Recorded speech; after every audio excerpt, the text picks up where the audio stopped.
Welcome in Lambalan. Today, we Snerdalian plebs,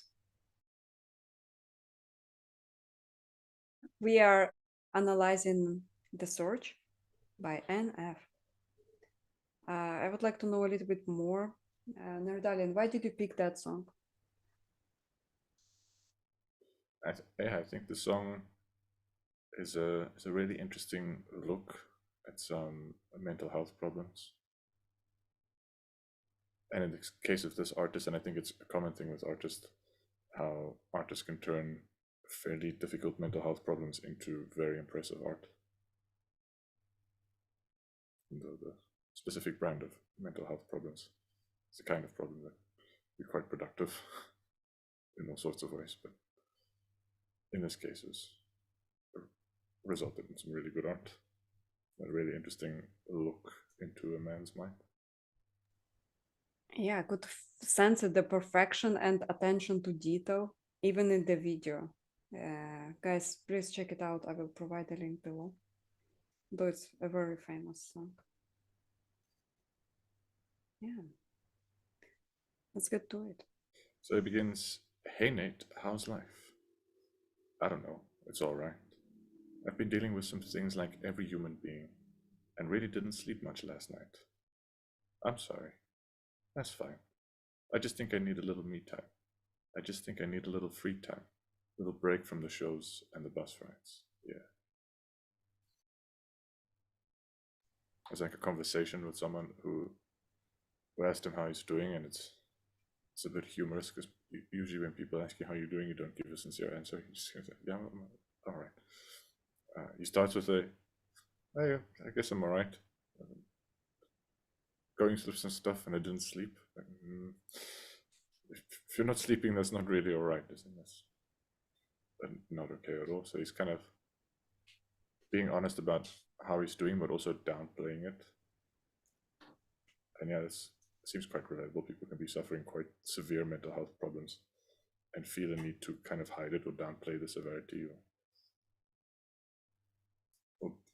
appear strong when others ask them how they're doing. Instead of like, "I'm really suffering, I'm like not okay, I need help, please help me," instead of just breaking down like that. Like, like, not sleeping at all, but I guess I just need a little break. Not too bad.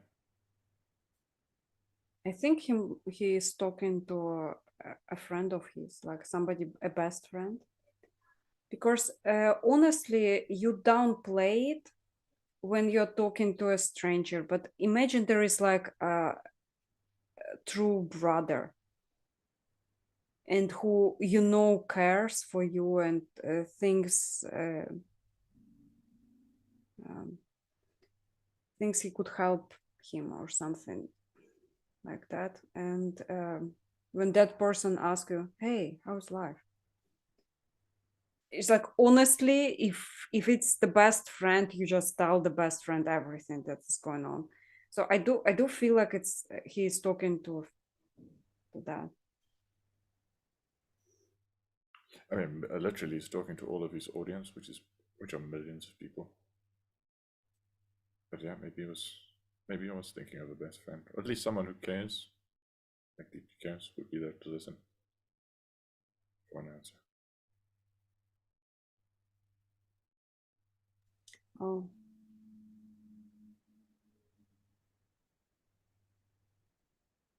he's instead of talking to a best friend, he talks to his audience, because among his audience there is the best friend who will hear him. He might be addressing somebody who is in the audience, specific person. He doesn't care if the audience hears it. I'm projecting. No, that seems plausible. Mm. Like a lot of songs are written with one person in mind, but with like the knowledge that an audience would hear it. It's like written to someone, but it's performed for an audience. It reminds me of a tweet I wrote once. I wrote like generally to one person, but I just posted it under like some very public Twitter thing. Yeah. It was weird. I did not care if the person will know it, but it was enough for me that I just said it. I think it's a friendship thing again. Talking to somebody about your problems. Yeah, I mean, some friends you can talk to about your problems. There are different kinds of friends. I've got a bunch of buddies at jiu-jitsu that I wouldn't be comfortable with giving an answer like this if they asked. If I wasn't sleeping because I was dealing with some things, I wouldn't tell the people at jiu-jitsu necessarily. And some of them I've known for years and I see multiple times a week and stuff. We're not those kinds of friends. Yet, just tell them all your problems and see who who turns out to be very caring. I like wrestling with them. I would like to continue wrestling with them. You want them not to feel sorry when they beat your ass or something? I mean, if they feel sorry for me while they beat my ass, that may also be like a pleasant dynamic. You want them to enjoy it. You don't want them to feel sorry for you. Okay. Wow, deflecting with humor. So nice I caught myself on it.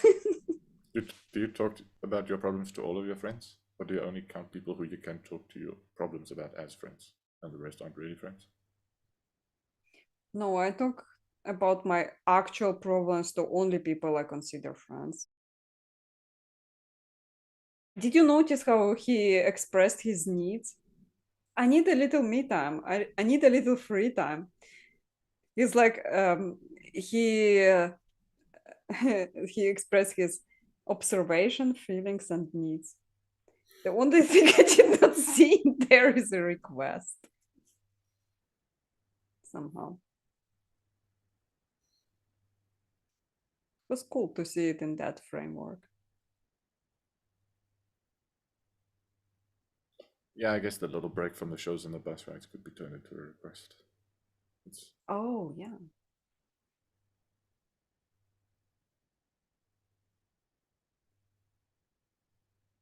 Do you think he's talking to his agent?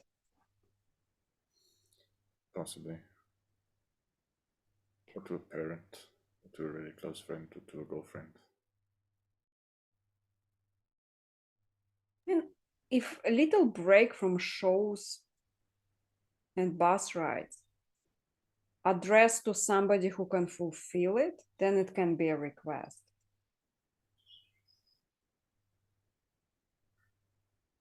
Yeah. I mean, to a friend, we say things that the friend would like help us to deal with it. It's like basically when I tell my problems to a friend, I say, okay, I cannot carry it on my own. I need your help. Help me to deal with those things. That's how I do it. If I cannot tell it to strangers or like people who don't care, because they will not help me with it somehow. If he is talking to his agent, then maybe like it's a request. Henry House Live, the actual agent who can actually help, then it's yeah. I mean, even people who can't necessarily help practically can often give emotional support. So not really do anything to change things practically, but by listening in a certain way can help people feel better about situations. So sometimes there's not much you can do about a situation. It's just a bad situation. You have to learn to heal emotionally, kind of accept the situation, but that takes time. Friends can help with that. I'll make that easier. Take a shorter time. Excellent. Next stanza. Last year I had a breakdown. Thoughts telling me I lost getting too loud. Had to see a therapist. Then I found out something funny is going on up in my house. Yeah. I started thinking maybe I should move out. You know, pack my car, take new route, clean up my yard, get the noose out, hang up my hair. Let it air out. Yeah.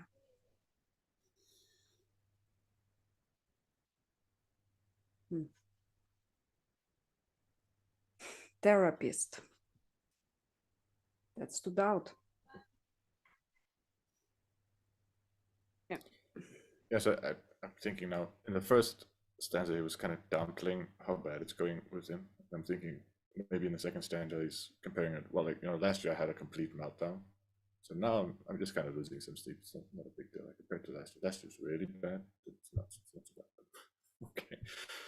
Uh, but yeah, there's some interesting metaphors for healing and growing and moving forward, and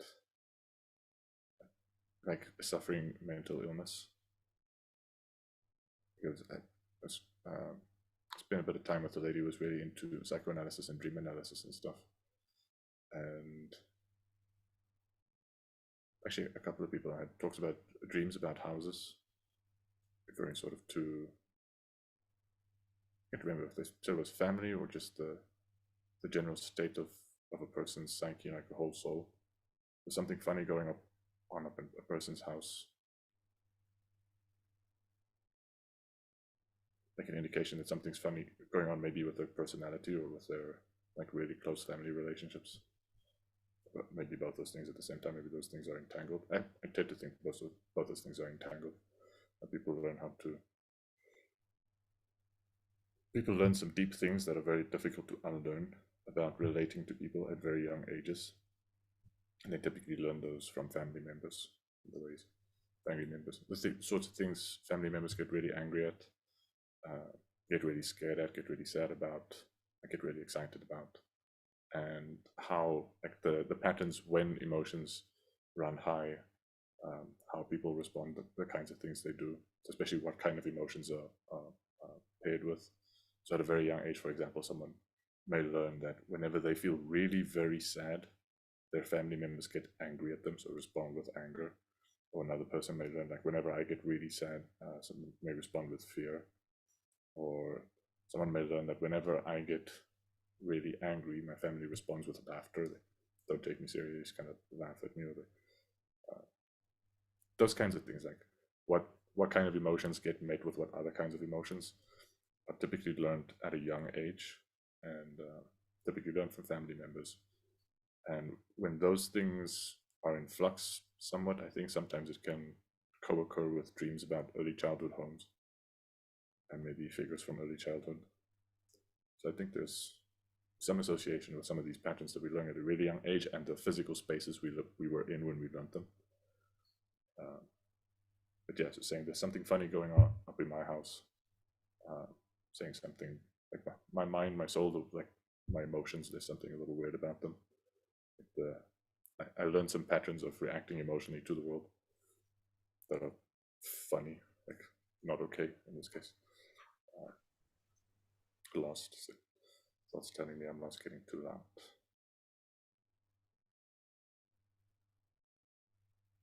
So yeah, and then the metaphors of trying to fix that is to move out of the house, take a new path, take a new road, pack up my car, take a new route, clean the yard. So if you're at the same house, cleaning up the yard, getting things back in order, or like leaving the house and taking a different road, taking the old road. So if in the past, for example, I would get angry every time someone else gets sad. Try not to get angry for once. Try to respond with compassion, some other kind of emotion to sadness. See how that goes. Uh, and then also he ends off with this metaphor of hang up my heart, let it air out. I think that relates to these like emotions, because a lot of strong emotions sort of have, at least in the West, we associate it with strong feelings in the chest. In other cultures, they associate with strong feelings, say, in the stomach, or strong feelings in the face. Emotions can be felt in different places in the body, but in the West, we associate strong feelings with the chest and hearts. So, yeah, saying maybe what the author or the writer needs to heal is to sort of take the heart out of them, hang it up on a noose, and let the air sort of just air it out. Get it some sun, get it some air. There's some rotten stuff in there that'll clean up. You just give it a break and let it hang out, and maybe get some distance from it. Maybe have a look at it as if it wasn't your heart, as if it was someone else's heart. which I think can actually be quite healing, sort of thing. Reflecting on like almost the patterns of our hearts, how our hearts function, the things that get us very emotional, and the kinds of emotional we get, and how we respond, and how we expect other people to respond based on our experiences with people earlier in our lives.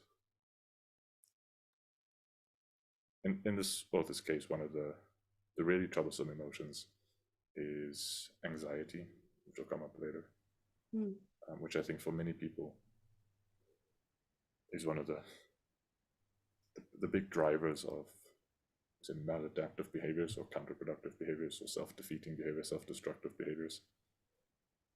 Fear of rejection, fear of the loss of connection. So we've spoken in the past a little bit about the value of human connection and connecting deeply with others. Yeah. And whatever the little connection people have, they like cultivating connection comes with the possibility, with the risk of losing it.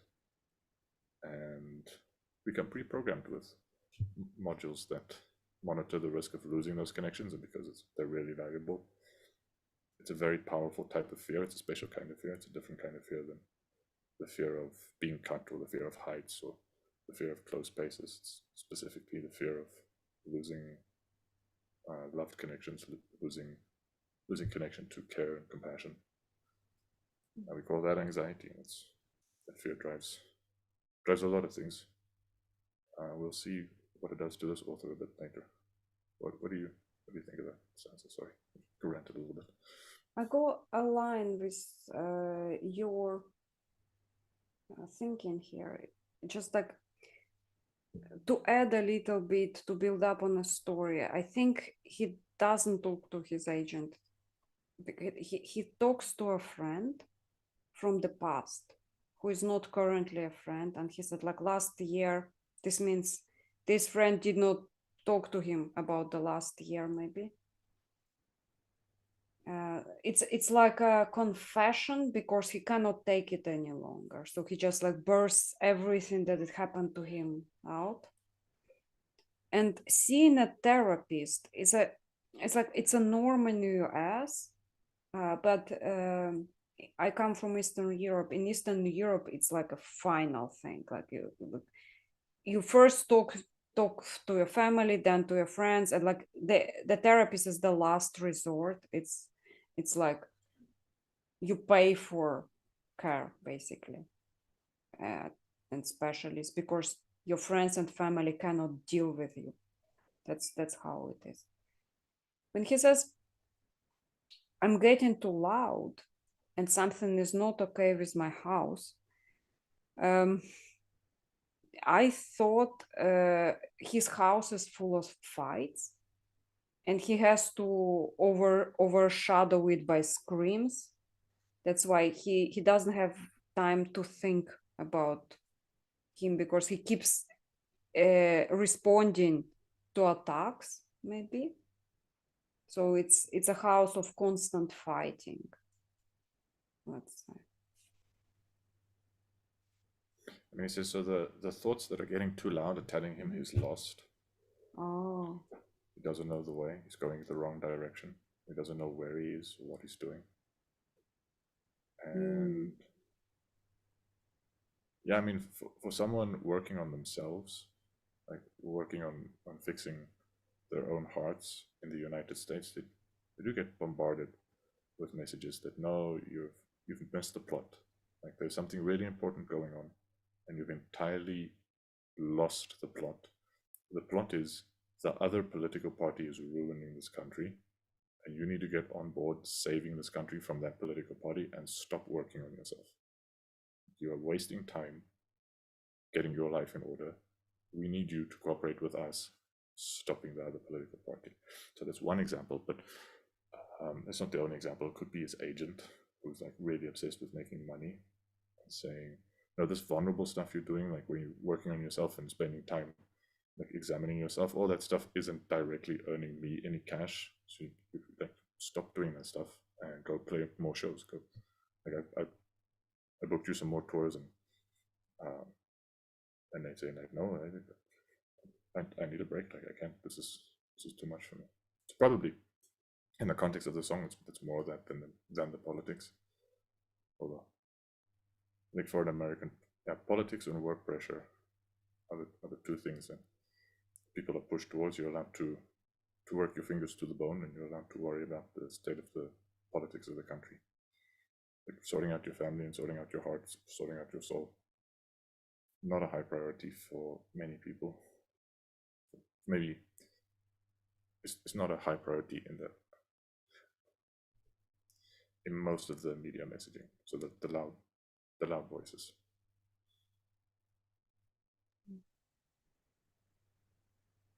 Also could be an allusion to people who suffer mental illness, a specific kind like schizophrenic mental illness. The most common form of hallucinations are auditory hallucinations, and among the auditory hallucinations, the most common thing to hallucinate is voices saying stuff.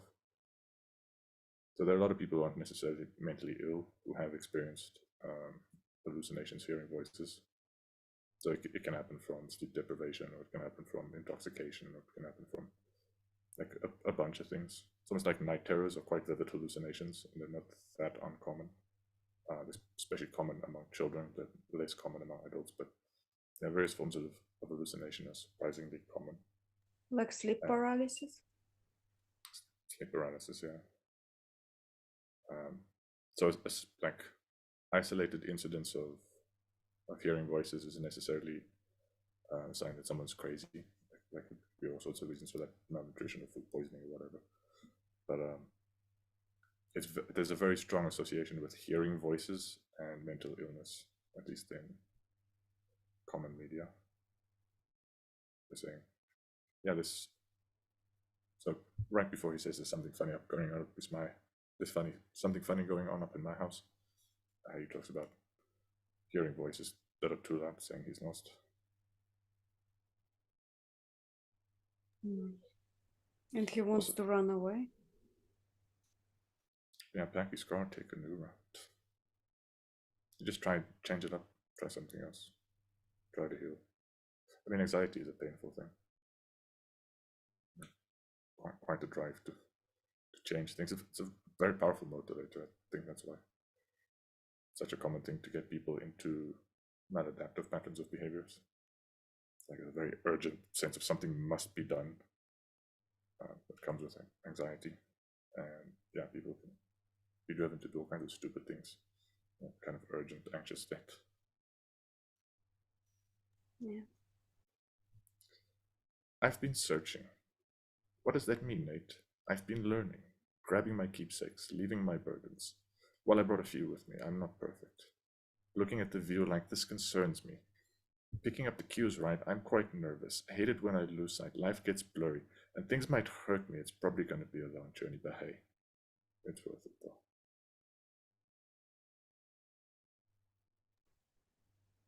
He finds hope in escaping the situation, in changing up a little bit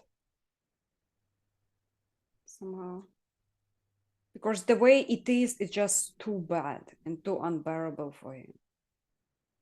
And I find it like a healthy solution.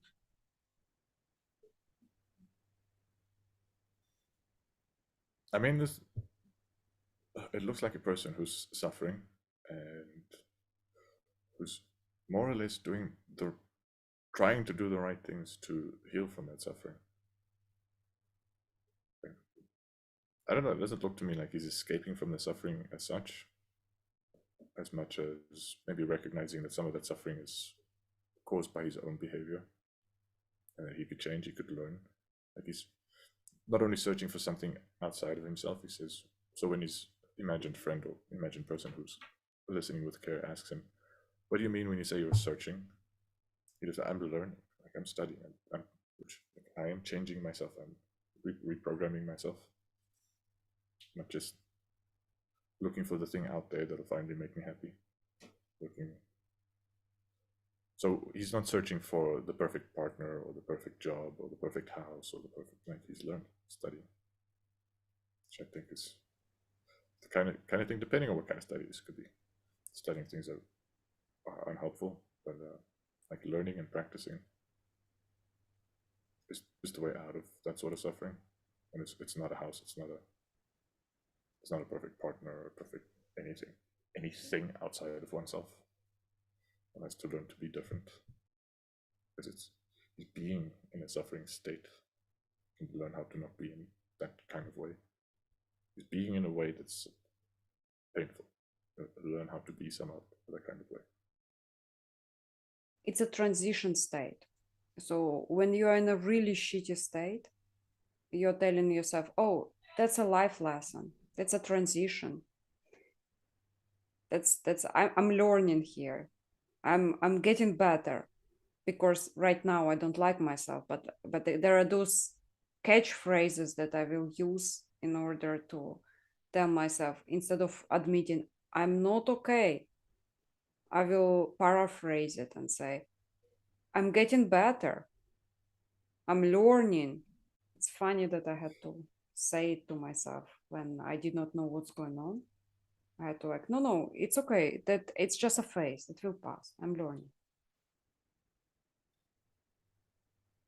Yeah, so if it's true, if you really are learning and doing the kind of learning that that leads to healing and leads to growth, then I guess I have an association with escapism as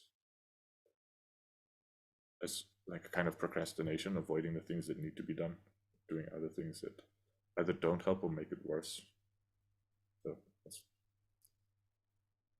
that's my association with the word escape. So that's why I don't like the word escape. But you may have other associations with escape. Like escape could be like have more positive connotations. Like it may be more closely related to the growth and healing. It did. I I escaped. I feel like I escaped into learning. I did not want to deal with things. And as I was learning about something unrelated to a thing I needed to deal with, I actually healed. So to me, the escape is not necessarily having an outcome of not dealing with a thing. It's this sort of postponing until I'm better somehow. Getting a perspective, let's say, getting into a place, let's say, let my heart to air out, where I'm cool enough to distance myself, and then sometimes even the distance in itself helps.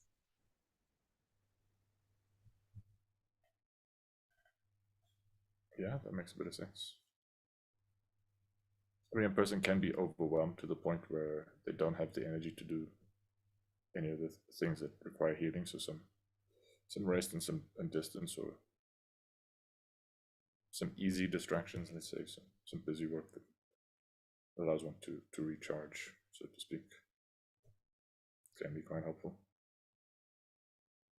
You can sort of overdo self-exploration to the point where that people can actually be re-traumatized and it can get worse if you're not careful. Yeah.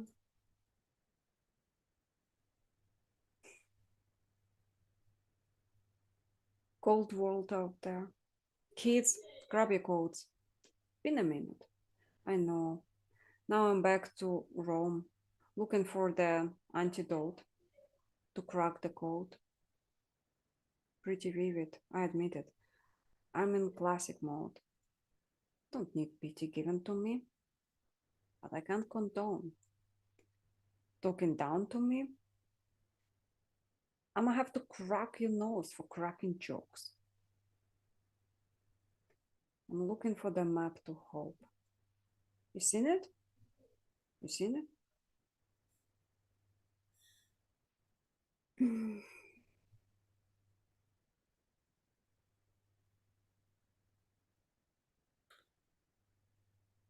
So it's been a while for him. And he did get out to air his heart. So I think it's like after some time. What do you think? Or it could be some time since he last did some soul searching. So he says been a minute, and it's an expression for it's been some time. He also says it's a cold world out there, kids, grab your coats, and sort of educating children to not expect the world to give a damn. They don't really care. Your problems are your problems. You deal with them. The world's out there dealing with their own problems.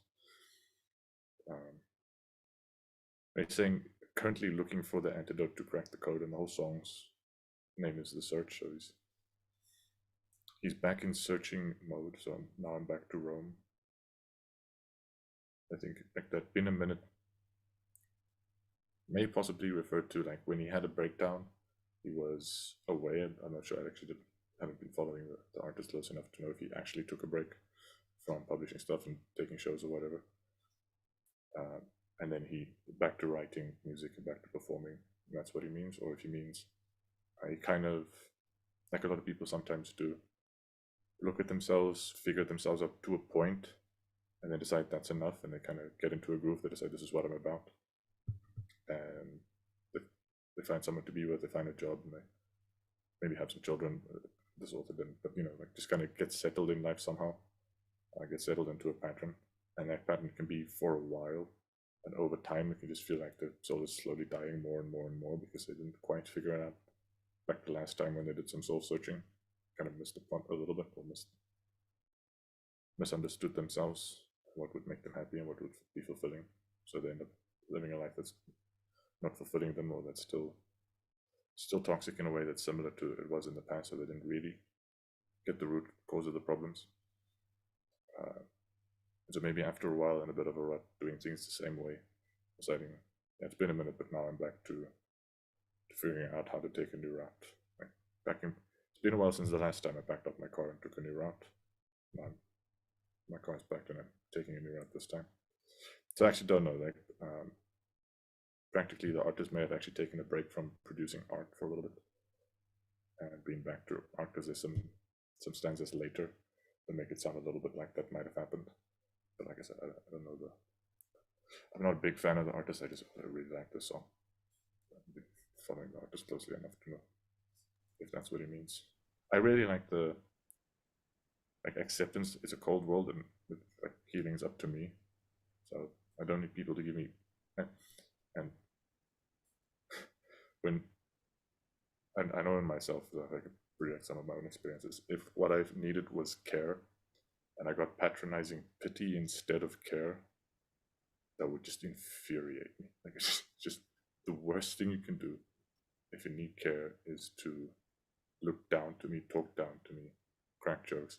Like it can make me angry enough to want to break your nose. I've never broken anyone's nose, but I can, if I'm already suffering, making it worse by getting on a high moral horse and looking down on me is abusive enough that I kind of would want to get abusive back. Talking down to me, I'm gonna have to crack your nose for cracking jokes. But I'm looking for the map to hope. Like I'm not here to fight. I didn't come to fight. I'm just in pain.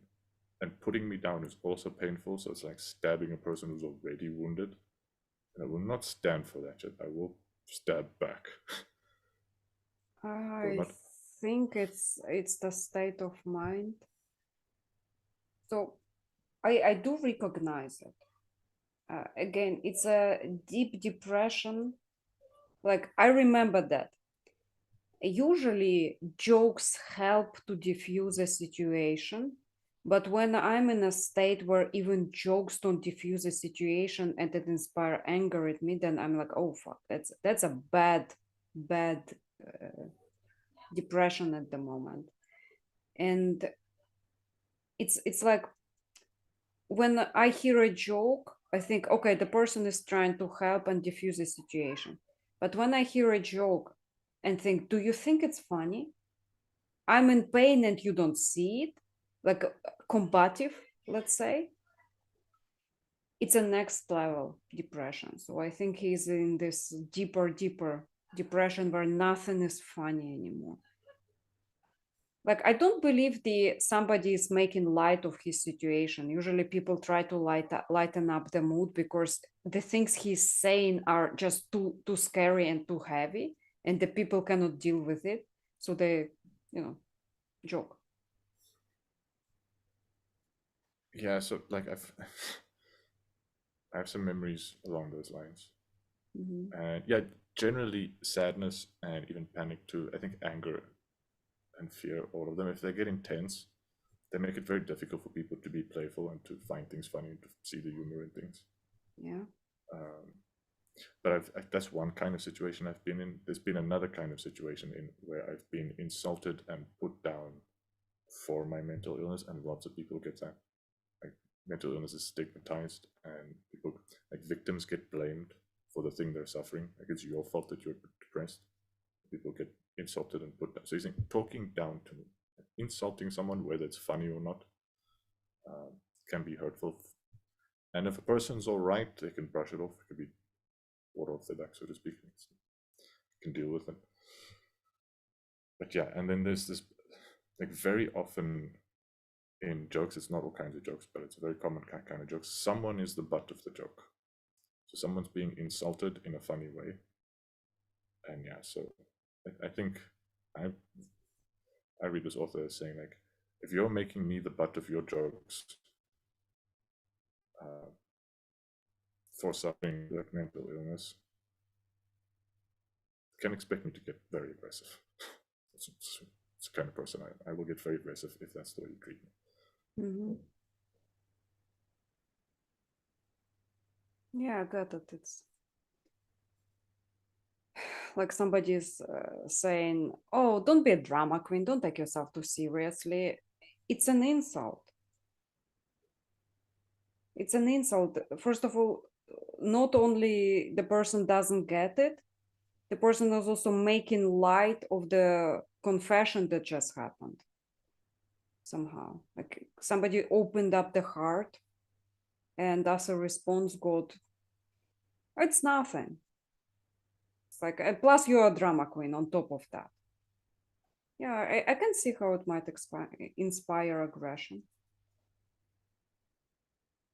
Mm. Making the boundary clear, stop joking or you will get your nose broken. Mm. It's a demand. Like if you do not comply with that request, I will Well, break your nose. yeah, necessary. Sometimes. Mhm. And he writes, been making a whole lot of changes. I wrote a song about that. You should play it. I get scared when I walk in these stages. I look at the crowd and see so many faces. Yeah, that's when I start to get anxious. That's when my thoughts can be dangerous. That's when I put up my makeup and drown in self hatred, forget what I'm saying. I like that. Stops mid sentence. Sort of mirroring the kind of thing that happens. You kind of go blank in really intense states of emotion. Like, I hear projecting a story, a personal story. It's a story of an artist who committed suicide, a girl I knew. So for the sake of stage, so in order to be on stage, she had to like basically sell herself out to sponsors who sponsored her way into the stage. And she loved singing, loved it. But after she sold herself out, like she kind of broke herself. She got the stage, but she could not enjoy it. And if before that she would go to the stage to make people happy, she goes out to the stage and she hates herself. She sees all the faces, all the people, and she remembers the shitty things she needed to do to get on stage, and she hated herself. Like eventually she started overusing drugs and committed suicide. Like stage is sometimes there is a high price to pay for it. But I'm not sure if that's what he is talking about. Like again, each time I hear in one sentence, I see stage and I hate myself and I have to put on the makeup and go out and lie to those people.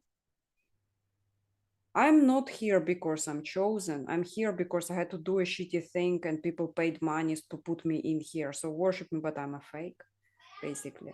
That sort of thing. I'm not sure it's that would happen to Nate again. It's projection. Yeah, I'm not sure what the story is with this anxiety on stage. But fear or like public anxiety or the anxiety we feel when we are the center of attention of a large crowd is a very common sort of fear, like extremely common sort of fear. And most people, or for very many people, if you ask them to list the things they're most scared of, like on that list, public speaking would be quite high, like being the center of attention in public, quite high. Uh, but the author later talks about having a condition that's usually rooted in a kind of anxiety disorder. So for someone who already has an anxiety problem to then do this thing that very commonly uh, provokes anxiety,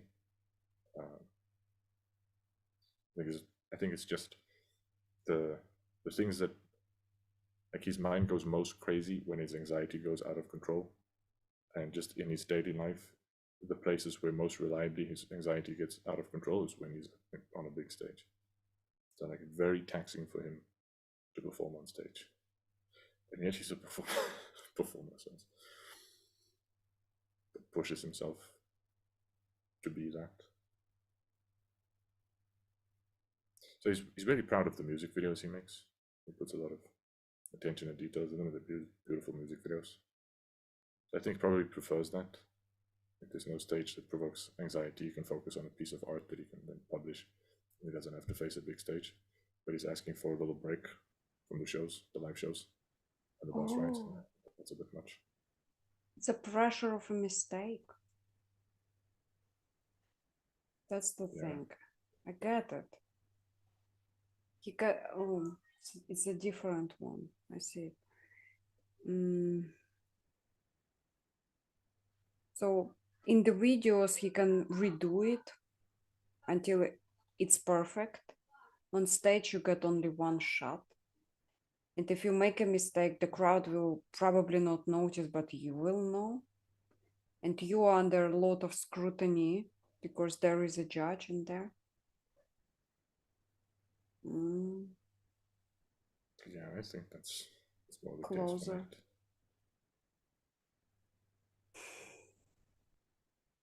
Yeah. Oh. Where did the beat go? Oh, I did something. Drums came in. Yeah, I didn't see that coming. Hands on my head. Can't tell me nothing. Got a taste of the fame. Had to pump my stomach. Throw it back up. Like, I don't want it. Wipe my face. Clean up my vomit. OCD trying to push my buttons. I said don't touch it. Now I all done it. Yeah. So in the previous stanza, he left us off with this drowning in self-hatred and forgetting what he's saying. And I think entering like a fairly intensely emotional state, so very anxious state, heightened emotion, and the drums are loud, pumping, heartbeats pumping, and his hands on his head, like just probably not even dancing. So that's probably like a sincere emotional reaction while he's managing to eke out a performance. And in that emotional state, like highly emotional states, most people aren't able to listen and to hear other people. They're in expressing mode, like nothing's getting in. They're like, I'm expressing emotion out. So it's very difficult to get anything, so you can't tell me nothing. And he's talking about this this large crowd and fame and tasting it, and it not being good for him, like it making him sick, making him throw up. I think, yeah, I think this stanza is quite related to the previous stanza about big crowds causing extreme anxiety, and for someone who already has a anxiety problem, says someone who has OCD, yeah, big, brave to get up in front of a big crowd. It's gonna be rough. Is it OCD? Don't push my buttons. OCD trying to push my buttons. I said don't touch it. Now you've done it. OCD. It's like, where does it come from? The root cause, is it desire to have control? Is it desire to have order? And that one is way too familiar. It's just like washing hands a lot of times. I touch something in the fridge, I need to wash my hands. Otherwise, it's like I cannot touch anything else in the environment because on my hands there is something I touched in the fridge, like a carton of milk. And I still don't fully understand OCD. But it's like this thing, if there is this little detail out of order, it kind of messes up my head.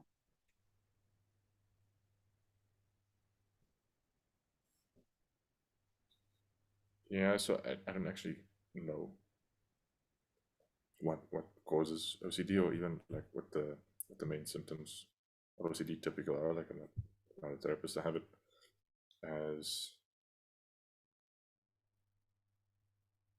not just order, but also like ritual repetitiveness, like doing things over and over and doing them the right way and getting them perfect. So there's perfectionism, there's repetitiveness, there's a bunch of things. The way I think about it is, and I may be wrong about this, maybe a bunch of other things, maybe in general, as a very general theory of a lot of mental illnesses and personality disorders, are patterns of behavior that evolve to soothe emotional discomfort that are only partially effective but mostly maladaptive. So they work well enough to become settled patterns of behaviors, but they're unstable solutions. So they lead to this kind of almost like an addiction where there's a repeated engagement of something that's striving towards an elusive soothing or elusive comfort or relief. So there's a striving after relief in a way that has worked in the past just enough times for the pattern of behavior to become settled, or to become a habit, so to speak. But it doesn't work well enough so that it reliably leads to the relief that can then, so the behaviors can then stop. If it worked, you could do the thing and the relief would be had and you can move on, do something else. But it becomes a pattern of repeat maladaptive behavior when it's kind of worked in the past. Like you got things perfect, you got a perfect score on a test, and then mommy and daddy loved you, and there was a whole dinner had celebrating the wonderful test result, and you finally felt accepted and loved and like you were good enough for once in your life. But then that was one time. And that just became, oh, so what I need to do is be absolutely perfect. Oh, the thing that was wrong with all the other times was I was at 95%. It wasn't. So that 5% was the thing that made me not be good enough to be loved or something. So then becomes settled, like a constant trying to fix the last 1 or 2% of things. I guess of perfectionism. I guess I've kind of touched both the repetitiveness and the perfectionism. So perfection is elusive, very difficult to get at. And I think maybe more with obsessive compulsive personality disorder than obsessive compulsive disorder. That striving after perfection is rooted in a need not to be rejected by people, to be accepted and cared for. It's then being attempted to be earned by being perfect or doing perfect. Because in the past, when things have gone really well or close enough to perfect, there were a couple of times when like a feeling of being good enough was felt. I think it's a striving after being good enough and an internalization that nothing less than perfection is ever good enough. And then, of course, people sometimes even get things perfect and nobody cares because they got something perfect that nobody else cared about. So quite like you can make a perfect dish and everyone else just wanted to eat chocolate, so they don't care about your perfect dish. for example. Richard. I was thinking about football fans. It's like and his need for perfection and like, you know, the most vivid thing, football fans would need to repeat a certain ritual so that their team would win. So the guy would be like, oh, I have to wear my Tuesday socks and like scratch my foot 5 times, and then I need to sneeze, and Jack has to go and get a glass of water, and then we will win. Our team will win. And if something of that doesn't go according to plan, that's it. We are done. The team will lose, and it has nothing to do with reality. But for them, it's just like, nope, the Jack did not go to get a glass of water, even though every other bit of a tradition was fulfilled. And for him, it's like that. He goes on stage and he was like, I said, don't touch that. But you touch it, now the whole concert is ruined. So like there is this need for repetitive tradition. And he knows that it's probably incorrect. It's just OCD acting out. But when the stakes are so high, really high, even the little details can get him out of balance. So yeah, it's a high risk of failure sort of thing, as if going on a concert it's like playing against a rival team. And yeah, I kind of compare it to that. Yeah, that makes a lot of sense. Thanks. It's insightful. And actually, the lyrics make sense too from there. Now that he's decided the concert's not good enough, he gets defensive about him being good enough. So he goes on a tirade of how good he is. So he goes, I can be critical, never typical. Intricate with every syllable, I'm a criminal. Intimate but never political, pretty visual. Even if you hate it, I'll make it feel like you're in it though. You call me what you want, but never call me forgettable. Leave you deep in thought, I could never swim in the kiddie pool. Whether I've been thinking it's cinematic, it's beautiful. Man, I don't know if I'm making movies or music videos. Just like boasting in a way that I guess is fair. Like you look at his work, is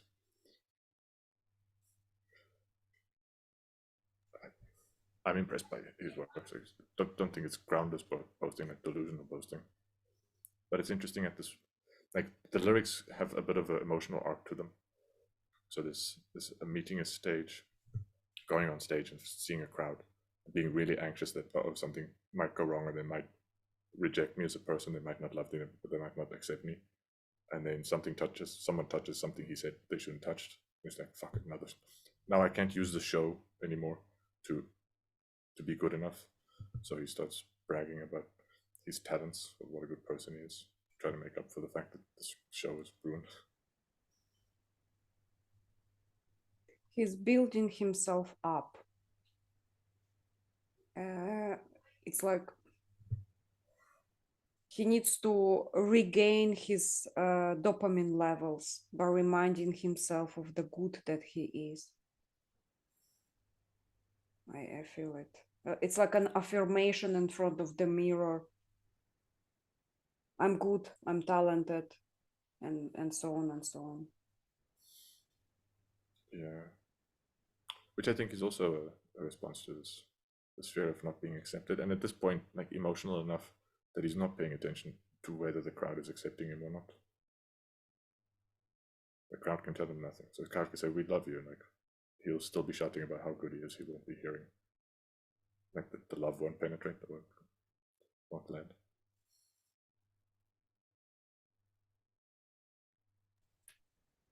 I know So that. there's an inner critic that's decided not good enough, and then there's an inner defense. So there's something inside his house. There's a fight inside his house, like you said earlier. It's happening. One part of his house is saying not good enough. Other part of his house is saying, no, no, I'm really talented. I'm really good at uh, this, actually. it's a inner critic. It gets in at some point.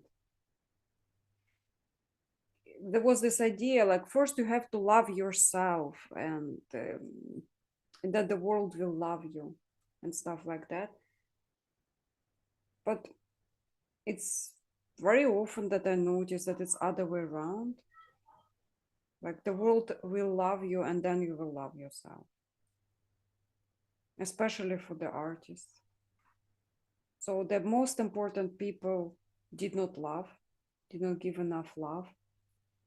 And then the whole world is not enough because it's already planted in the head, the inner rejection by the most important people. Then it's the whole crowd is never enough somehow.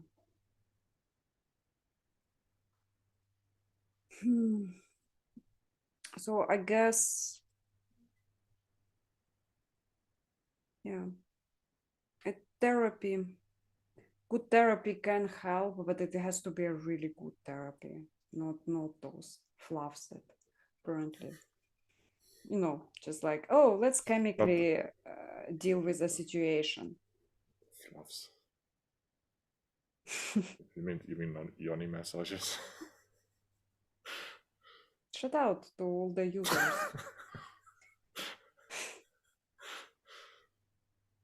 Yeah, but so if talking about yoni massages, it's like the one area is accepting your like basic needs, let's say, but like there are so many levels of needs. Yoni massages is like just one thing,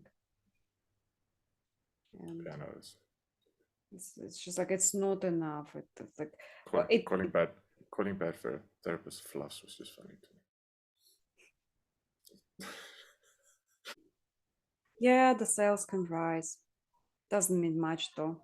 When your health declines, see, we all got something that we trapped inside, that we try to suffocate, hoping it dies. Try to hold it underwater, but it always survives. Then it comes up out of nowhere like an evil surprise. Then it hovers over you to tell you millions of lies. You don't relate to that? Must not be as crazy as I am.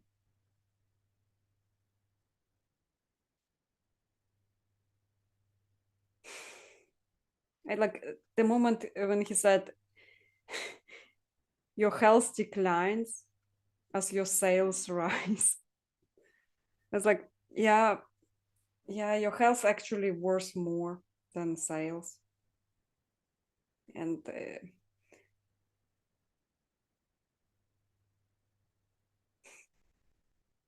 somebody told me, um, I only create well when I'm really unhappy, but I choose happiness. I really like that.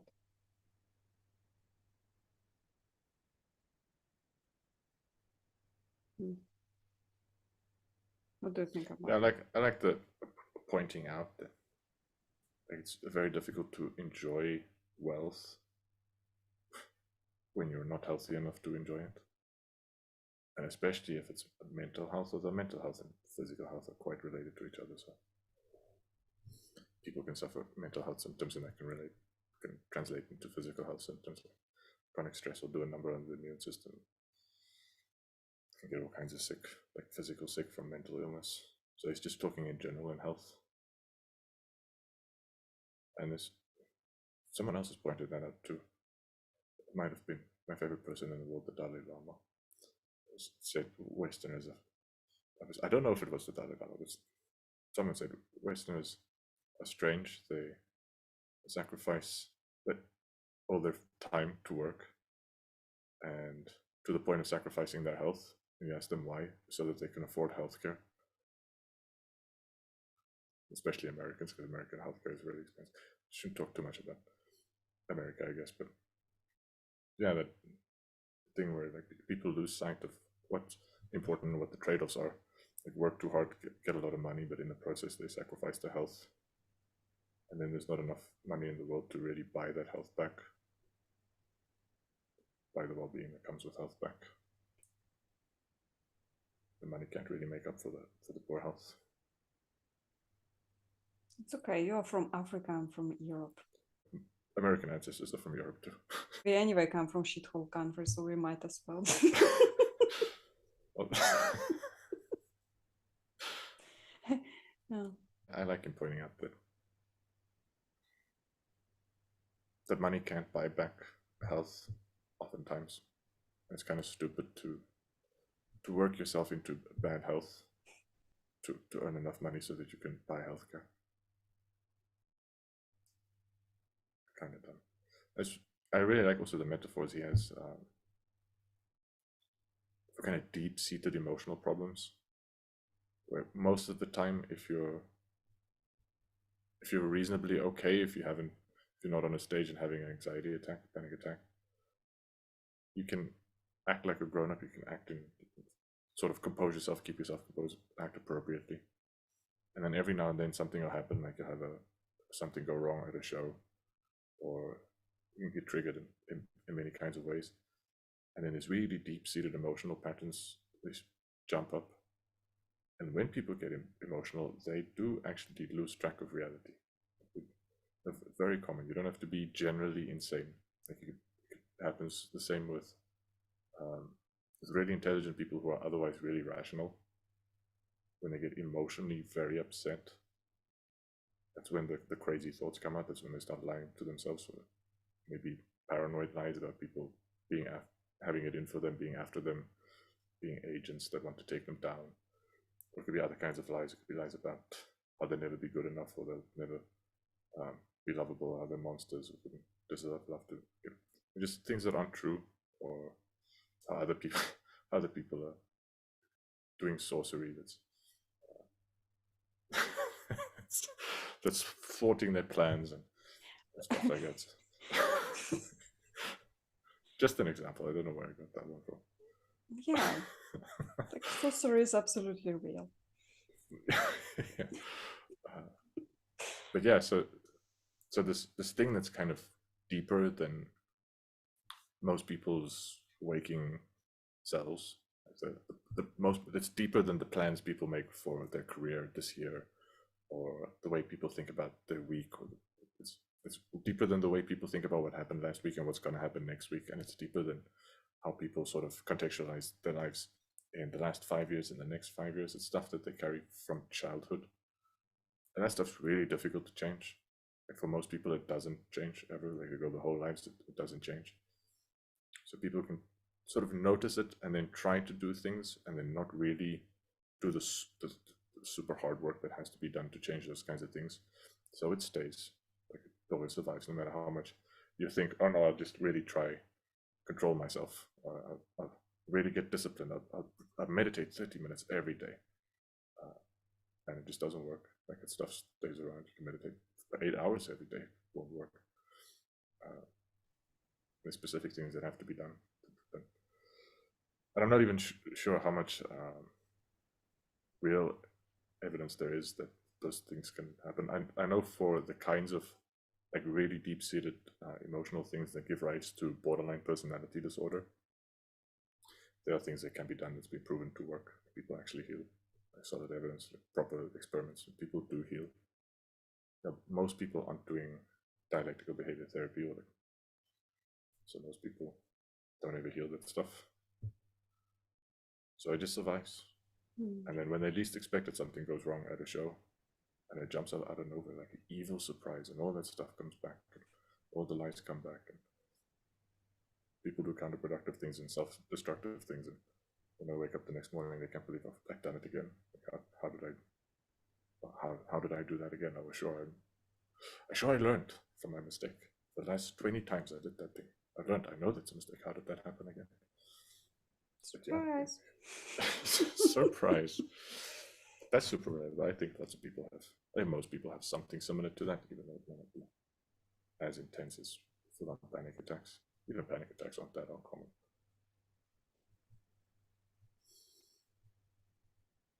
I mean, everybody has bad times in their lives, and for some people, it just lasts longer. I think that suppression of truth that he talks in here, he keeps it underwater, hoping it dies. So it's like this thing that he wants to deal with, or he should deal with, he doesn't. So he's hoping, okay, that thing I should deal with. I hope the solution will present itself and it will just be gone as I'm keeping busy doing all these other things, hoping that thing dies. And then sooner or later it comes out and messes things up. And like he's like, who is he addressing though here? Like, you don't think it's relatable? Like, I do think you are right. He actually is talking to an imaginary narrator who is also there.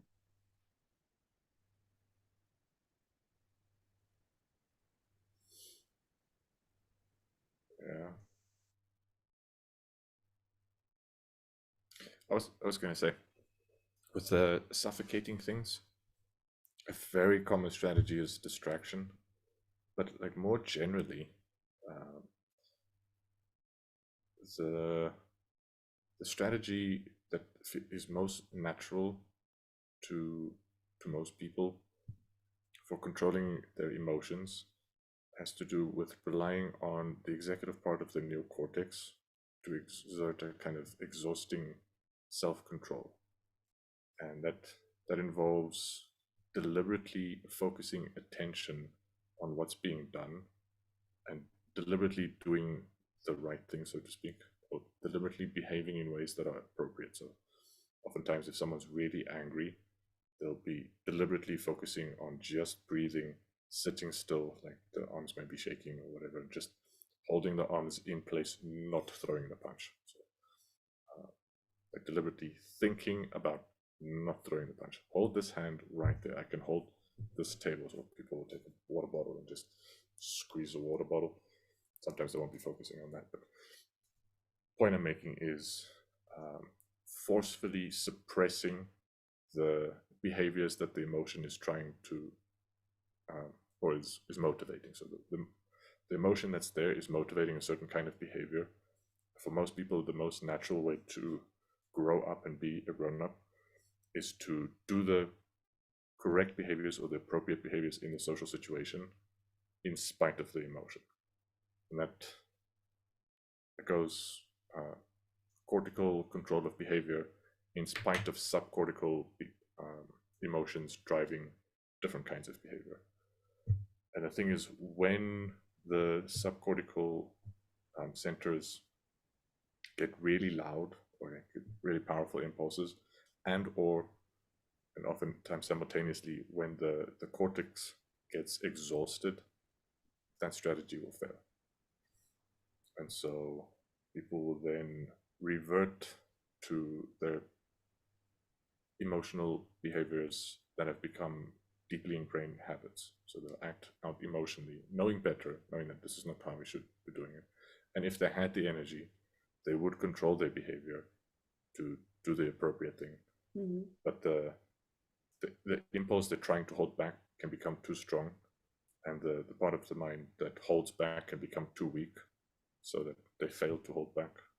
And like the common expression for that, the true self is revealed. Like sometimes when people get really drunk, thing alcohol does is it weakens the executive control, it reduces inhibitions, and it's complicated to say that's your real self, because you're like the part of you that knows that's not the way you should behave, the part of you that year after year promises I'll never behave is also yourself, or like none of it is yourself. But so to call your more childish emotional inclinations your truth self, I think, is a bit misleading.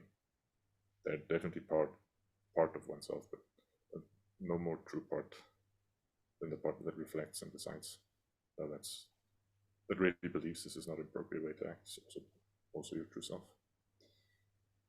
Sorry, you're laughing, and I was just carrying on. No, it's just like there were so many things you touched on. I want to address the training though. So when you train yourself to act, to respond differently, I remembered there was this show on Netflix, How Our Mind Works, and they talked about Big Five, Ocean's Big Five, and there is what if a person is low in conscientiousness but wants to train a little bit, like to move slightly from the far to the middle. This means to be a little bit more conscientious. And so the therapy for that was proposed was deliberate breaking out of your normal behavior and making yourself do a conscientious cleaning. Every day you just LARP highly conscientious person for 20 minutes. Just that 20 minutes, pretend you're that. And then if you do it long enough, you actually learn that behavior and it will seem more natural to you. So, and now talking about the truth comes out. Does this mean, like that's what made me laugh, does this mean that sooner or later you will be like, oh no, all of that training that I did every day for half a year means nothing because the real me comes out at some point and just does the opposite of the conscientious thing. So when it comes to cleaning your room or vacuuming the floor, I think you can learn to vacuum the floor. I think that's easy enough. Most people can learn that. Like very few people are so unconscientious that that's out of reach. Although the people who are will need a different kind of therapy than that. I don't know that there are, but I'm assuming there might be. Like on the far low end of conscientious, like the really really low end of conscientious. I don't know, like what their kinds of problems really are. But I've seen examples of people who have very deliberately trained themselves to be caring and warm-hearted, very deliberately for years, spent hours on hours, day in after day out, and still, when the situation arises, the true self, the true cold, uncaring self comes out. But it also depends how you go with it, Rudolph. Like, I don't know the mechanisms of people raising their caring selves, but isn't the need to raise your caring self is like constant affirmation that you aren't caring enough? So you need to go and like do the entire procedure. So it like there is one force that raises the caring self, but there is like underlying truth. Well, you're not caring enough, and to keep each time you go into that state, if you need to meditate in order to become more caring, you actually affirming that the truth that you aren't good enough, you aren't caring enough, and you spend years affirming it instead of actually learning how to care. Because I question the method though. Like you can actually learn to love and to care, but you cannot learn to love or to care by constantly affirming that you aren't. That's not how it works. So perhaps the methods were wrong. Like the examples I've seen of people who've been doing loving kindness meditation for a long time and still treat people in cold and caring ways make me Perhaps the loving kindness meditation doesn't work. If you need to do it, it's like not reflected well on loving kindness meditation. Although there are different teachers of loving kindness meditation and the different teachers of Buddhism might have had different regimens, different protocols, different, and some of them might work. So I haven't exactly done a randomized clinical control trial. I've seen examples that make me think that this could easily backfire. I get it. It's like, it's imagine the seed. The seed doesn't try to grow, it just grows. It doesn't, there is no effort in growing. It just is, it's just growing. And like that idea of putting effort, I understand the Taoist method. Like I read a little bit of Tao. I'm not aware about love and kindness meditation, but I do see if you need to put an effort into raising your love and kindness again, it might be the affirmation of absence of it. Yeah, so what the Taoist method will do for someone who has a personality disorder is teach them to accept you with your personality disorder as it is. Just be okay with it. It won't heal people from their personality disorders. Your personality disorder is a force of nature. Accept it for what it is. Trying to change it is worthless. Won't work.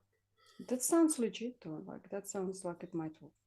Like it's. I mean, see, the thing is, with some kinds of efforts, some kinds of personality disorders can be healed. It takes a lot of effort, though. It doesn't happen just letting it be. Like, yeah, there's some effort actually works. A lot of effort doesn't. Okay, I can tell you a real life example. So I was at the beginning of war between Russia and Ukraine. I was very depressed because I kept reading the news, and I kept imagining in my head like all the terrible things that might go wrong.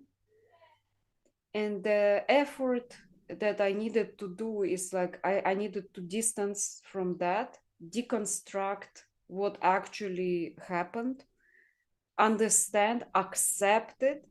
So the effort that I needed to do is assessing the situation properly, sort of like shadow integration. That is my shadow integration thing. It's funny. It's like my shadow is watching us with 3D glasses. It's like leaning nicely, like she has feet at your place or something. But I think like it's not exactly the effort to affirm the wrong thing. It's effort to understand, to deal with it properly. Then I get it. I mean, at least that's what worked for me personally. I don't claim reading studies about that. Yeah, so yeah, maybe not go way into everything that dialectical behavior therapy involves, but there's a large number of skills that get trained, and they get trained in both private training sessions with a therapist and also group settings. So there's the opportunity to see other people who suffer similar things and interact with them and compare notes. And oftentimes it's much easier to see how dysfunctional a pattern of behavior is when we look at someone else engage in it than when we ourselves. So what I'm saying is hypocrisy is very easy to fall into for people. And an opportunity to get around hypocrisy is just to show people, see like when someone else with the same personality disorder, you really see how that's dysfunctional. You think, yeah, that's totally dysfunctional. Why do you think it's different for you? That kind of sinks in sometimes. And then the other thing that's really important is they do the relationship between the therapist and the client is super important. And something that's really important is that the clients have to relearn emotional patterns in relating, because those patterns were learned in relating. So it's not the kind of thing you learn by sitting by yourself and not interacting with people. You have to be in interaction with people that you love, to like attach to. Practice being a different person when the stakes are high emotionally. And what happens is those therapy sessions get super emotional and super crazy and super wild. And it's really difficult for the therapist to stay sane because like the level of emotions go high. The therapists are people, they empathize. Their emotions go high as well. It's not just the client go crazy. The therapists themselves go crazy. And so part of the standard protocol for dialectical behavior therapy is they have to have a team of therapists that regularly give each other therapy as well, keeping each other sane. In order to get out of delusions, you need more eyes, more brains. Let's say it's like a Rubik's cube of therapists. Each therapist has a dimension. Let's say each therapist can occupy a dimension, and build you together back up. It's again, I think it's a proper situation assessment. Like when I was depressed, what I needed, I spoke to people who are absolutely different from me, so that I could see new perspective, not boiling in the same soup, let's say, but get out and, how he said, air my heart out. And only then, with fresh perspective, I was able to evaluate the situation properly, let's say, so that I could deal with it. What I hear is with the team of professionals, again, is evaluation of a situation from many sides, highest level of awareness of what is actually going on, because the problem is self-deception somehow. That's a very big part of the problem. It's not the only part of the problem. Mhm. It's easier to see in simpler cases like very bad post-traumatic stress disorder. Yeah. So people can have fairly accurate memories of what happened. They're not deceiving themselves about what happened. And it's debilitating those memories. And the problem is things in life remind them of those memories and they go back into a state of shock, into just paralyzed fear. And so they're not deluding themselves. They've done a proper situation assessment. The situation assessment, the memory is driving very powerful emotions, specifically fear and shock, that is incapacitating people. So something will remind them of what happened, and they would be able to do a perfectly fine situation assessment of what's going on.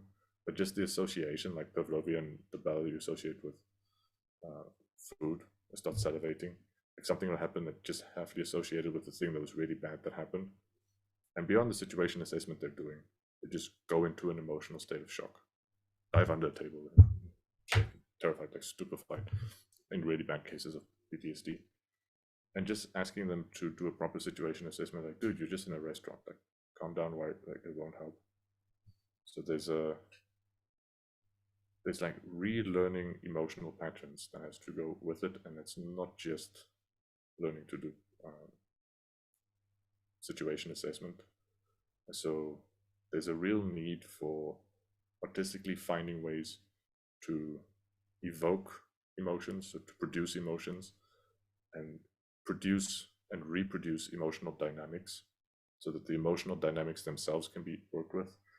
And that's dynamics of becoming afraid, becoming angry, becoming sad, feeling care, feeling joyful, feeling curious, feeling lustful, and working with the emotions and not just with the perception of reality. Those two things are semi-independent.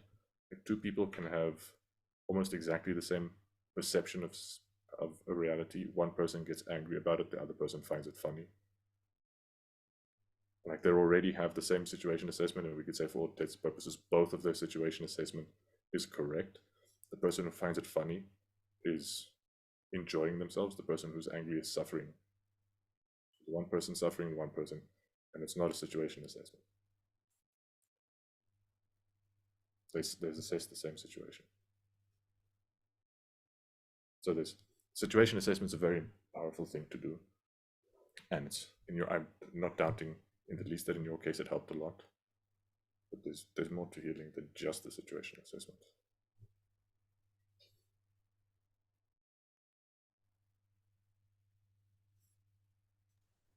It's like it's enough for me, but not necessary for others.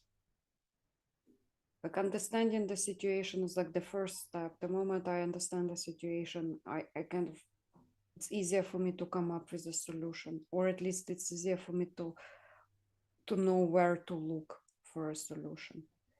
Because if the situation is not understood properly, I look for a solution in escaping things. It What doesn't sometimes, really deal with the thing. yeah, what sometimes happen is people have emotional problems that make it very difficult for them to do a proper situation assessment. And in order to do a proper situational assessment, they have to resolve the emotional issues first. So what they end up doing is they resolve the emotional problem and then do a situational assessment, and lo and behold, they're better. But the situation assessment has come after they've gotten, if the emotional problem was the main problem. They got better from the emotional problem some other way. And then once that was better, they could do this proper situation assessment. Oh, it's like that thing you talked about in the past, memory consolidation, but out of safe space. So you go back to a traumatic memory, but from an environment of safety. And then you are able to kind of accept that memory somehow. That's a really good point. Should you go further? We got on tangents with mental health. Mind you, this whole song is about mental health, so they're relevant tangents. So the next stanza is the point I'm making is the mind is a powerful place, and what you feed it can affect you in a powerful way. It's pretty cool, right? Yeah, but it's not always safe. Just hang with me. This will only take a moment, okay? Just think about it for a second. If you look at your face every day when you get up and think you'll never be great, you'll never be great. Not because you're not, but the hate will always find a way to cut you up and murder your face.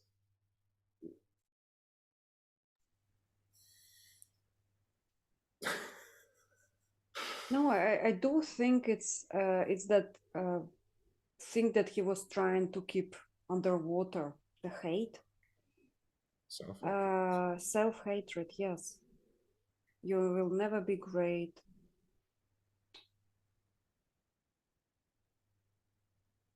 How can a person implant such a thought into their own brain?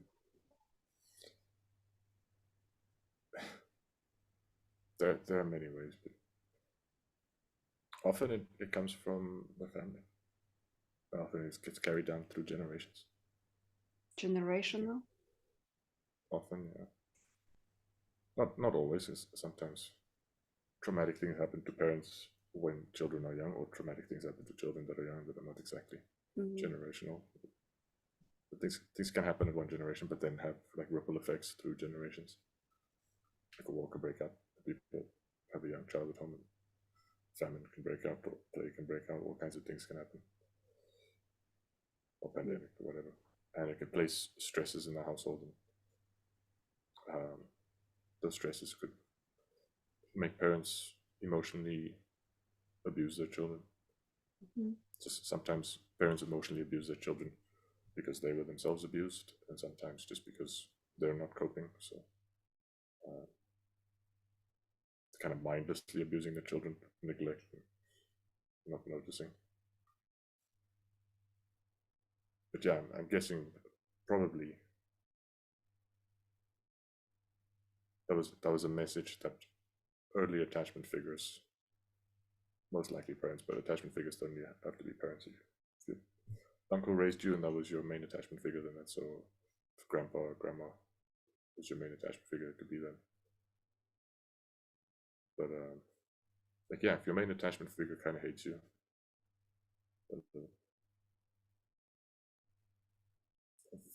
so what happens with very strong bonds between people is the boundaries between selves kind of get blurred. So when people get really very close, the difference between you and me becomes smaller and smaller. And there's some studies that people who consider themselves very close friends, even not even like attachment bonds, like with a mother or something, just very close friends, use the same parts of their brains to think about themselves as they do think about their friends, but they use different parts of the brains to think about other people. So there's other people, and there's me, and me kind of includes my really close friends. To a large part, like me still includes my early attachment figures. So if your early attachment figure really did not want to have a child, could not afford a child, really suffering all kinds of things, and resent having a child and kind of blame you for being in the way, that kind of hatred, it's just sincere. Even if they try to hide it, they try to be kind because they feel obligated to. If that's the feeling inside, very likely a child will internalize that hatred as a self hatred thing. Be very difficult to heal from. Difficult enough to the point that almost impossible to heal from. Not impossible, but most people will go their lives hating themselves from that kind of thing. And so being raised by loving parents who is a blessing that many people don't get. It's a rare blessing. Most people have a source of emotional resilience that other people just didn't get. So that's my guess. This person hates themselves because one or more of their close, really close people in their lives as young people hated them. And they internalize that because the really close attachment thinks the boundaries between self and other are so blurred. The mind is the powerful place, and what you feed it can affect you in a powerful way.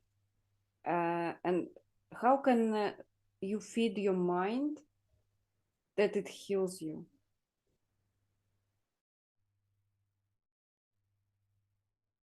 From OCD, I have no clue.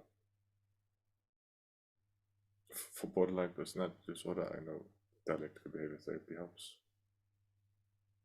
For like depression, a combination of medication and cognitive behavioral therapy for depression helps. Post-traumatic stress disorder, there's a bunch of things that help. Uh, yeah, it's that kind of healing is, if it's a proper disorder, it's not the kind where I think it's wise to try to figure it out by oneself. The thing is, for very for most of human history, spiritual teachers have been promising that they can help and mostly failing, mostly selling snake oil across traditions, across cultures. Not all of them. Some of them actually have here and there surprisingly helpful things for a couple of things here and there. But it's been not very long since people have used rigorous tests of whether the help actually helps to find things that really help versus things that only look good but don't really help.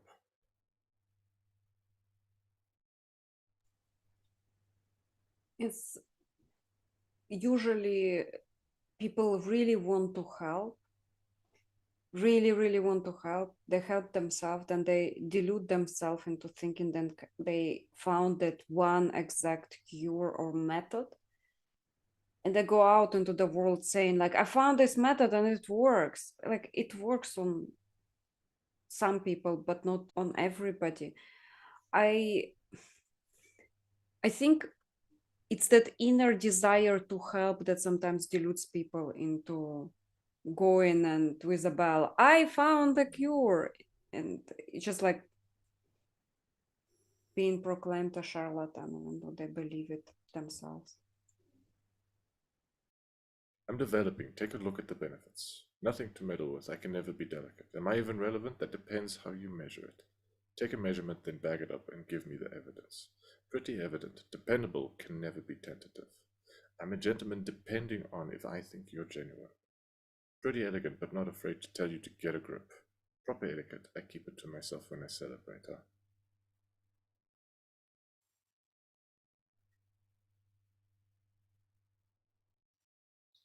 So yeah, I see a similar kind of thing to what happened the previous time, right before he got a little aggressively with the self promotion, Mm-hmm.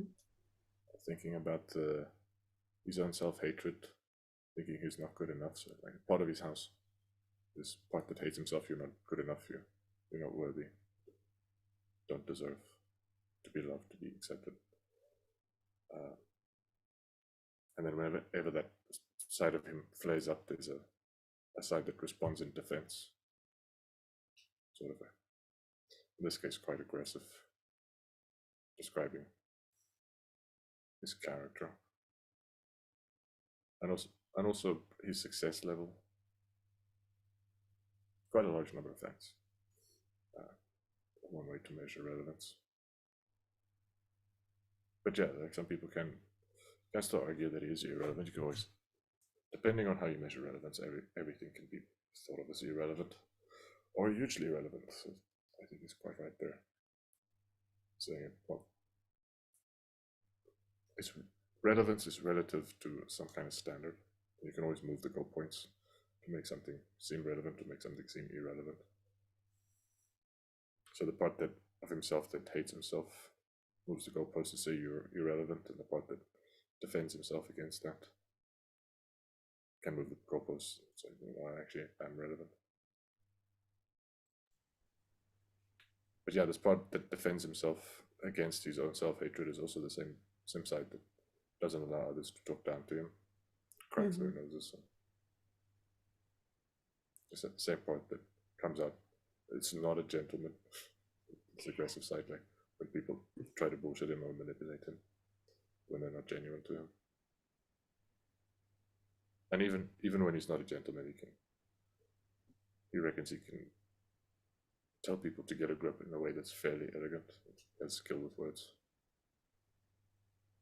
So less crude than others might, which is just sort of shouting vulgarities and obscene insults. You can probably put words together that are, in an articulate way, tell people to get a grip.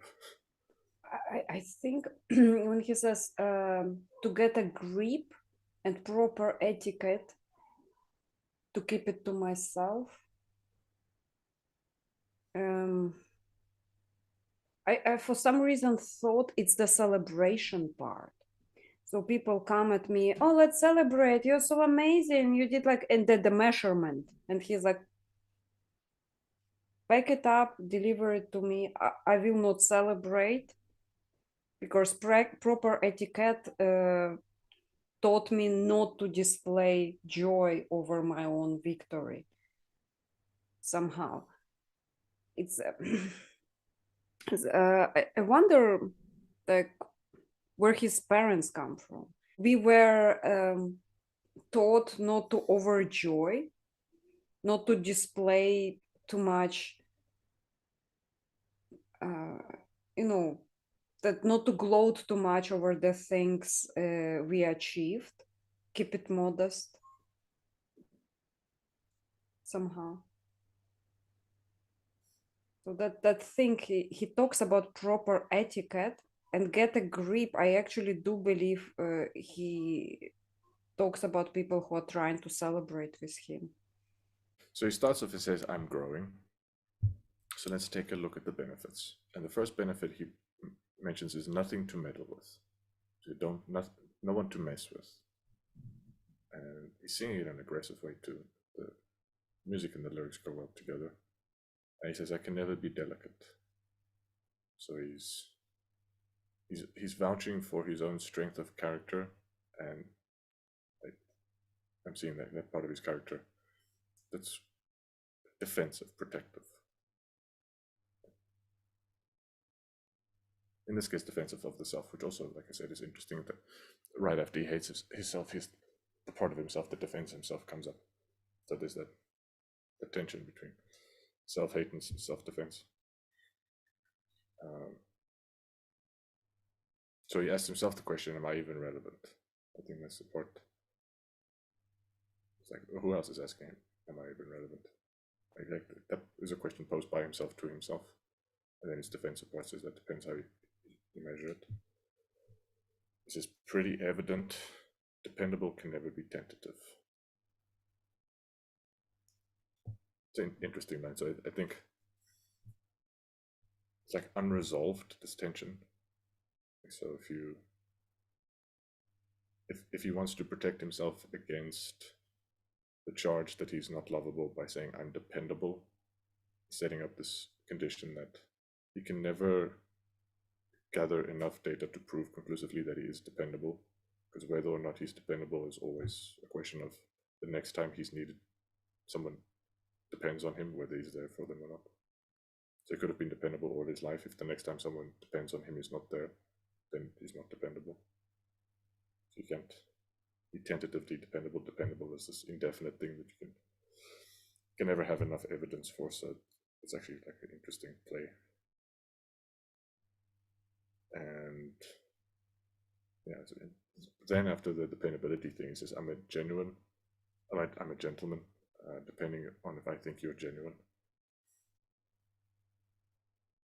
So he's admitting that at times I'm not a gentleman. The same thing, I'm not to be messed with, I'm not to be meddled with. So if you're genuine and you don't meddle with me, I'll be a gentleman to you. Otherwise, you'll get a different side of me. And then he repeats a similar sentiment. I'm pretty elegant, but my elegance won't stop me from telling you to get a grip. Elegant, but also offensive. And I have proper etiquette. And then he doesn't say but, he says, the way I have proper etiquette is I keep it to myself when I celebrate. So celebrating success in terms of sales rising and fame and all of that, maybe that reminds of the Russian ethos of not celebrating success too much.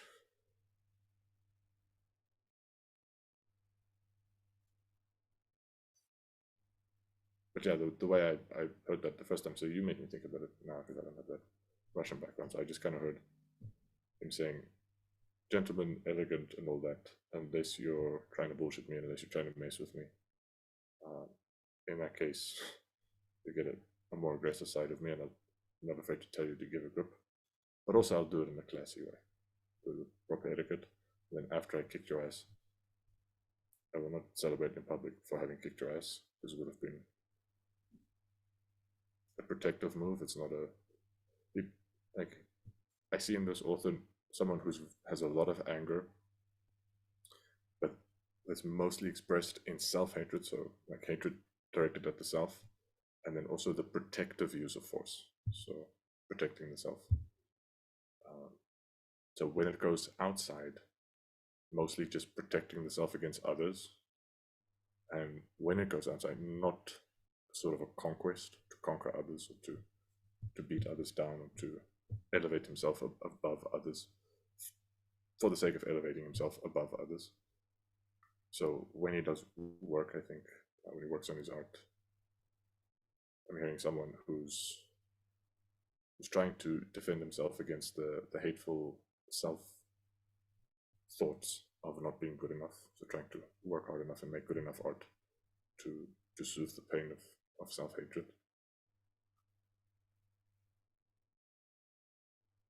And then, yeah, that's kind of what I'm inferring, reading between the lines, is that one of the criticisms that might be leveled at him is that he's too aggressive. And him saying, no, I'm a gentleman, I'm elegant and everything. The aggression is self-defense. So you get what you give me. If you come and you violate my boundaries, I will violate your boundaries in return. So my demand that you respect my boundaries is not a request, it's a demand. If you violate my boundaries, we'll punish you. What he's saying, and saying it with a bit of pride, as if that's proper, even though a lot of people think and teach, like a lot of spiritual teachers teach that it's improper, you should forgive and respond to violations with compassion, which sometimes works, sometimes doesn't work. Not a super stable solution, because at some point someone takes advantage of that and takes over. Anyway, so I wasn't reading that Russian culture into it because I'm not so familiar with Russian culture. I don't think he's Russian. It's just like that's what I related to somehow. Projection again, my own issues. It's the time again. But grab your balloons and invite your friends. Seatbelt back on? Yeah, strap them in. Look at me, everybody. I'm smiling big on a road right now that I can't predict. Tell me, tone that down, but I can't resist. You all know that sound. Better raise your fist. The search begins. I'm back, so enjoy the trip. I think at that point he addresses the audience.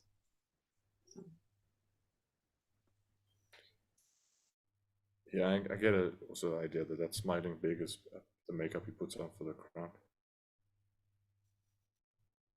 So he puts up a party, putting up a show, putting up a performance as the thing he does. Like he's a performer, he's an entertainer,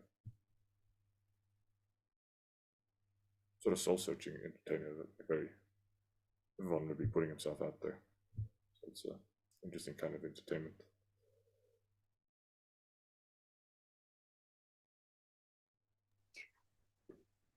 He said, I want to run away.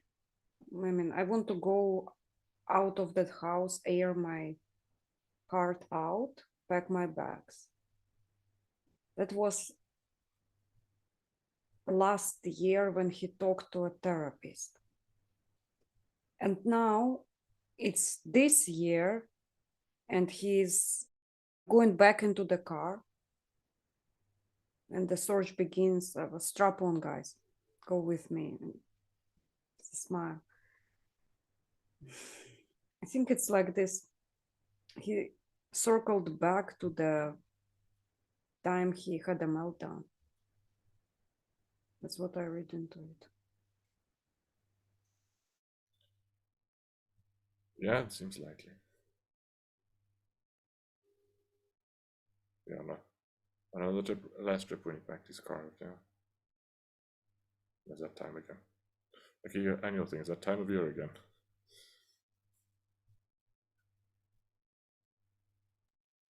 I wonder if he's bipolar, actually. Also, depending at what latitude he is, the seasons, he may actually, his anxiety disorder may be exacerbated by seasonal affective disorder.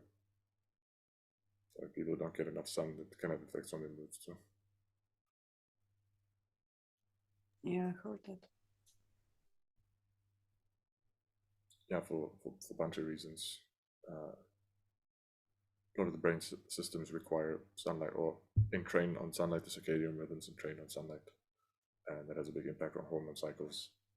And of course, like vitamin D is a bunch of things. There's a bunch of reasons why getting enough sunlight or sunlight has a big impact on mood.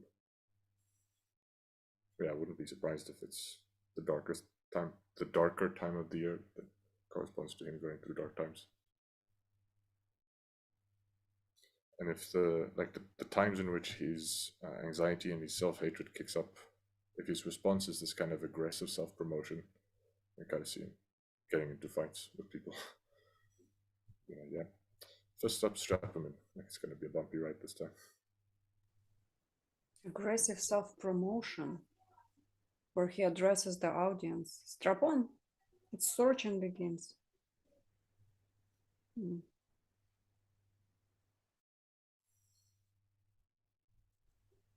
So it's this manic creative state that also is associated with searching. Like I do like kind of when I have this transitional periods where I'm not sure what's going on.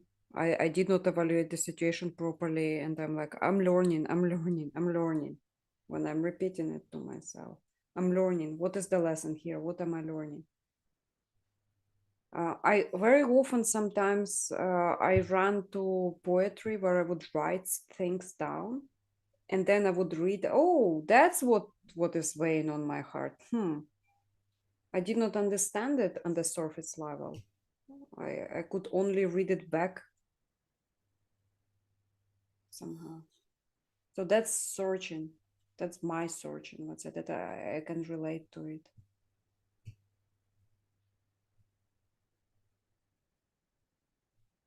Yeah. Yeah, I really like that song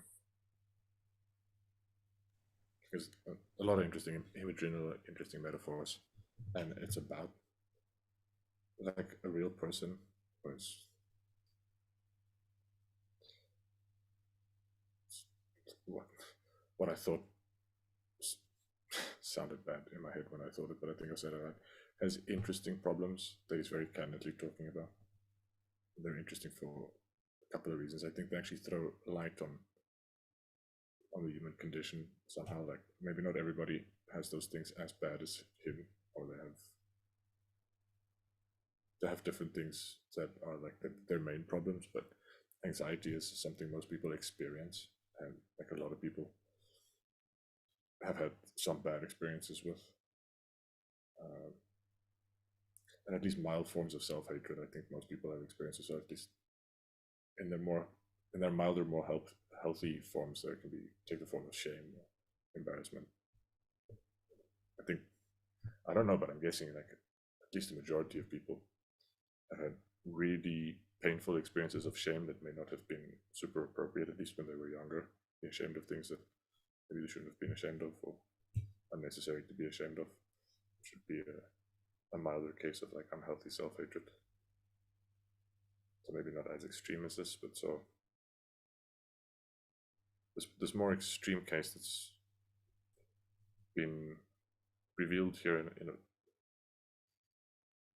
a very artistic way, like in an aesthetically very pleasing way. The rhymes are really good.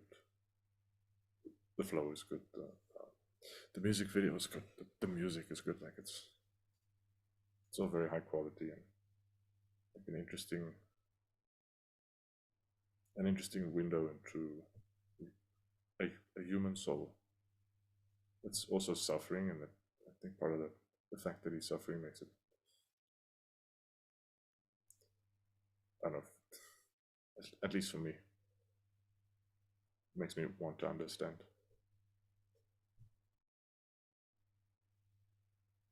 why is this person suffering? What exactly are they suffering? I'm a bit curious about that. Have I suffered in similar way? Do I know other people who suffer in similar ways? Is there anything that can help? What can help? So it's like very engaging in a number of different ways. That's why I call it interesting. But yeah. I mean, he made a public piece of art out of his mental health. For me to say it's interesting, I guess it's not the most offensive thing. I don't know if it's a correct word, interesting. I think it's relevant rather. That depends how you measure it.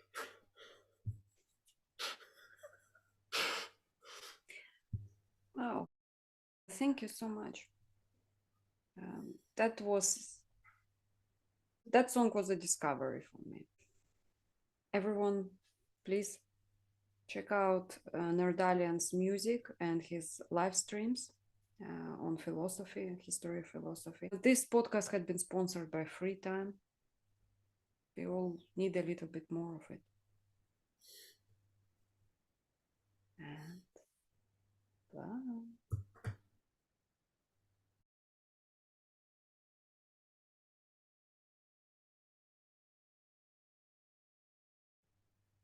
It sounds like I'm in a... Okay. When he sings this part. No. But Jude, don't. Don't make me come back there in my head. Head. What? Head? It's like head and heart. Head. Hot. In my heart.